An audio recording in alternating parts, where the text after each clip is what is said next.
I will resign as leader of the Labour Party. By the time Keir Starmer resigned, people felt his premiership had already ended. He fundamentally lacked political authority, so he's yet another Prime Minister to leave the job before the term was up.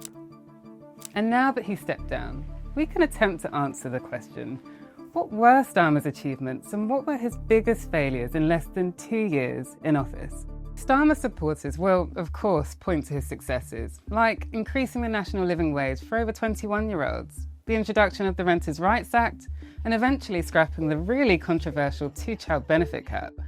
A very important document. His international persona seemed pretty effective, harnessing relationships with unpredictable politicians like Donald Trump, reviving the UK-EU relationship, and even taking a strong stance on the Ukraine-Russia conflict. Although it must be said, his handling of the Gaza crisis was one of the most divisive issues of his leadership. Also, contrary to the general public belief, immigration has fallen by almost 50% since Starmer came into power. This is in line with his promises to reduce net migration by the end of this parliament. So what actually went wrong? His critics will point to an endless list, but the following 4 reasons seem to have been the tipping points. Shortly after Starmer took office in 2024, he was literally criticised left, right and centre for accepting over £100,000 in gifts. This included tickets to Arsenal matches, Taylor Swift concerts, suits and a pair of very interesting looking glasses.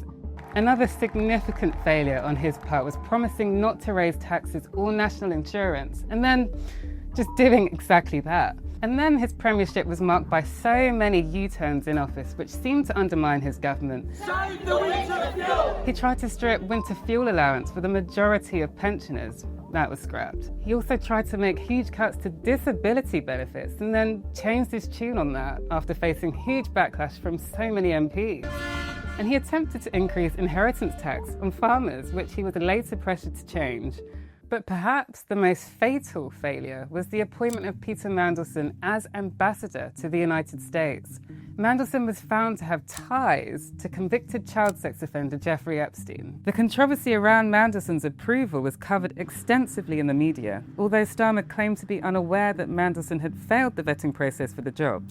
A Guardian investigation showed that UK security officials denied Mandelson clearance, only for the Foreign Office to just overrule that decision and give him the high-ranking post anyway. This left so many questions over Starmer's authority and role in the entire scandal. Since Starmer is on his way out, there are so many questions about whether his legacy, his successes and his failures will impact the next Prime Minister.